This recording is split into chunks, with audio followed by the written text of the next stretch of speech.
ನಮ್ಮ ಯೂಟ್ಯೂಬ್ ಚಾನೆಲ್ನ ಎಲ್ಲ ವೀಕ್ಷಕರಿಗೂ ಕೂಡ ಹೃದಯಪೂರ್ವಕ ನಮಸ್ಕಾರಗಳನ್ನ ಹೇಳ್ತಾ ಇವತ್ತಿನ ವಿಡಿಯೋದಲ್ಲಿ ನಿಮ್ಮೆಲ್ಲರ ಅಚ್ಚುಮೆಚ್ಚಿನ ನಟಿ ಶ್ರೀಲೀಲಾ ಅವರ ಬಗ್ಗೆ ಪೂರ್ತಿಯಾಗಿ ತಿಳಿದುಕೊಳ್ಳೋಣ. ಅದಕ್ಕಿಂತ ಮುಂಚೆ ನೀವಿನ್ನು ನಮ್ಮ ಯೂಟ್ಯೂಬ್ ಚಾನೆಲ್ ಅನ್ನ ಸಬ್ಸ್ಕ್ರೈಬ್ ಮಾಡಿಲ್ಲ ಅನ್ನೋದಾದ್ರೆ ಈಗಲೇ ಸಬ್ಸ್ಕ್ರೈಬ್ ಮಾಡಿಕೊಳ್ಳಿ. ಹಾಗಾದ್ರೆ ಬನ್ನಿ ಶ್ರೀಲೀಲಾರವರ ಬಗ್ಗೆ ಪೂರ್ತಿ ಜೀವನ ಚರಿತ್ರೆಯನ್ನ ತಿಳಿದುಕೊಳ್ಳೋಣ. ಶ್ರೀಲೀಲಾ ಅವರು 14 ಜುಲೈ 2001ರಲ್ಲಿ ಜನಿಸಿದರು. ಇವರ ಜನನ ಅಮೆರಿಕದಲ್ಲಿ ಆಗುತ್ತೆ. ಇವರ ತಾಯಿಯ ಹೆಸರು ಸ್ವರ್ಣಲತಾ. ಶ್ರೀಲೀಲಾ ಅವರ ತಾಯಿ ವೈದ್ಯ ವೃತ್ತಿಯನ್ನ ಮಾಡ್ತಾರೆ. ಅನೇಕ ಸೆಲೆಬ್ರಿಟಿಗಳ ನೆಚ್ಚಿನ ಡಾಕ್ಟರ್ ಕೂಡ ಇವರಾಗಿದ್ದಾರೆ. ಹಾಗೆ ಬಹಳಷ್ಟು ಚಿತ್ರರಂಗದ ನಟಿಯರ ಜೊತೆ ನಂಟನ್ನು ಕೂಡ ಹೊಂದಿದ್ದಾರೆ. ಶ್ರೀಲೀಲಾ ಅವರಿಗೆ ಶ್ರೀಕಾರ್ ಮತ್ತು ಶ್ರೀದೀಪ ಎನ್ನುವಂತಹ ಇಬ್ಬರು ಅಣ್ಣಂದಿರು ಕೂಡ ಇದ್ದಾರೆ. ಶ್ರೀಲೀಲಾ ಅವರು ಚಿಕ್ಕ ವಯಸ್ಸಿನಲ್ಲೇ ಭರತನಾಟ್ಯವನ್ನ ಕಲಿತುಕೊಂಡಿರ್ತಾರೆ. ಬೆಂಗಳೂರಿನ ನ್ಯಾಷನಲ್ ಪಬ್ಲಿಕ್ ಸ್ಕೂಲ್ನಲ್ಲಿ ತಮ್ಮ ವಿದ್ಯಾಭ್ಯಾಸವನ್ನ ಪಡಿತಾರೆ. ನಂತರ ಬಿಷಪ್ ಕಾಟನ್ ಕಾಲೇಜ್ನಲ್ಲಿ ತಮ್ಮ ವಿದ್ಯಾಭ್ಯಾಸವನ್ನ ಮುಂದುವರಿಸ್ತಾರೆ.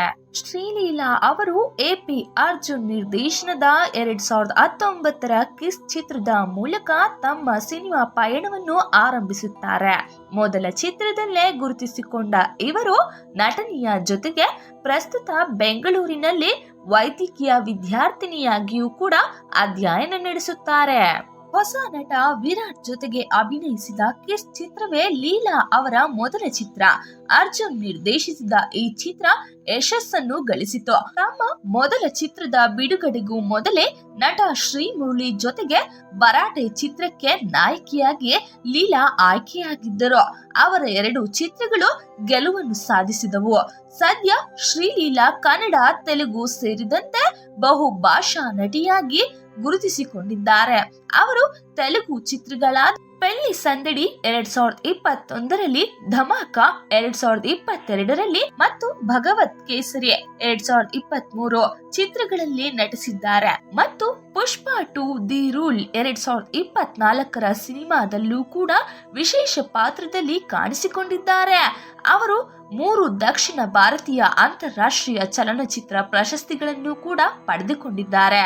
ಇವರ ಕನ್ನಡ ಲೀಡಿಂಗ್ ಸಿನಿಮಾಗಳು ಯಾವುದು ಗೊತ್ತಾ?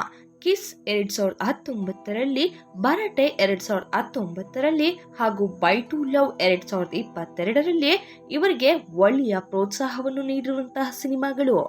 ಶ್ರೀಲೀಲಾ ಅವರು ತಮ್ಮ ಅತ್ಯುತ್ತಮ ನಟನೆಯಿಂದ ಕನ್ನಡಿಗರ ಮನವನ್ನ ಗೆಲ್ತಾರೆ. ಶ್ರೀಲೀಲಾ ಅವರು ಸ್ವಲ್ಪ ಮಟ್ಟಿಗೆ ಸಿನಿಮಾಗಳನ್ನು ಮಾಡಿದ್ದರೂ ಹೆಸರು ಮಾತ್ರ ತುಂಬಾ ಪ್ರಸಿದ್ಧಿಯಾಗಿದೆ.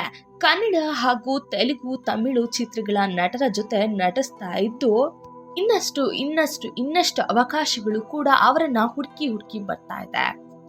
ಉದಯೋನ್ಮುಖ ನಟಿಯಾಗಿ ಬೆಳೆಯುತ್ತಿರುವ ಶ್ರೀಲೀಲಾ ಅವರಿಗೆ ನಿಮ್ಮೆಲ್ಲರ ಪರವಾಗಿ ಶುಭ ಕೋರೋಣ. ಬನ್ನಿ, ಮತ್ತಷ್ಟು ಸಿನಿಮಾಗಳಲ್ಲಿ ರಂಜಿಸಿ ನಮ್ಮನ್ನೆಲ್ಲ ಮನೋರಂಜಿಸಲಿ ಅಂತೇಳಿ ಶ್ರೀಲೀಲಾ ಅವರಿಗೆ ಎಲ್ಲರೂ ಕೂಡ ಶುಭ ಕೋರೋಣ.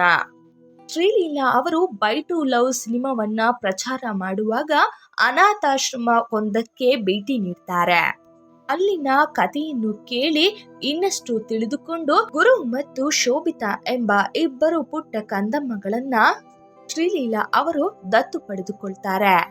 ವಿಶೇಷ ಚೇತನ ಮಕ್ಕಳನ್ನ ದತ್ತು ಪಡೆಯುವ ಮೂಲಕ ನಿಜ ಜೀವನದಲ್ಲೂ ಕೂಡ ಒಳ್ಳೆಯ ಹೀರೋಯಿನ್ ಆಗಿದ್ದಾರೆ ನಮ್ಮ ಶ್ರೀಲೀಲಾ ಅವರು. ಒಟ್ಟಾರೆಯಾಗಿ ಹೇಳುವುದಾದರೆ ಶ್ರೀಲೀಲಾ ಅವರು ನಿಜಕ್ಕೂ ಕೂಡ ಗ್ರೇಟ್ ಎಂದೇ ಹೇಳಬಹುದು. ಅತ್ಯುತ್ತಮ ನಟಿ ಹಾಗೂ ಒಳ್ಳೆಯ ಮನಸ್ಸಿರುವಂತಹ ಅದ್ಭುತವಾದ ನಟಿ ಎಂದೇ ಹೇಳಬಹುದು. ಹಾಗಾಗಿ ನನಗಂತೂ ಶ್ರೀಲೀಲಾ ಅವರೆಂದರೆ ಒಳ್ಳೆಯ ಮನಸ್ತಾಪ ಹಾಗೂ ಒಳ್ಳೆಯ ಗೌರವವಿದೆ. ನಿಮಗೆ ಶ್ರೀಲೀಲಾ ಅವರ ಬಗ್ಗೆ ಯಾವ ಅನಿಸಿಕೆ ಇದೆ ಅನ್ನೋದನ್ನ ಕಮೆಂಟ್ ಬಾಕ್ಸ್ ನಲ್ಲಿ ತಿಳಿಸಿಕೊಡಿ. ಹಾಗೆ ನಿಮಗೇನಾದ್ರೂ ಈ ಮಾಹಿತಿ ಇಷ್ಟವಾದಲ್ಲಿ ವಿಡಿಯೋಗೊಂದು ಲೈಕ್ ಮಾಡಿ. ಹಾಗೆ ನಮ್ಮ ಯೂಟ್ಯೂಬ್ ಚಾನೆಲ್ ಅನ್ನ ಸಬ್ಸ್ಕ್ರೈಬ್ ಮಾಡಿಲ್ಲ ಅನ್ನೋದಾದ್ರೆ ಈಗಲೇ ಸಬ್ಸ್ಕ್ರೈಬ್ ಮಾಡಿಕೊಳ್ಳಿ. ನಿಮ್ಮ ಪ್ರೀತಿ ಮತ್ತು ಸಹಕಾರಕ್ಕಾಗಿ ಅನಂತ ಧನ್ಯವಾದಗಳು.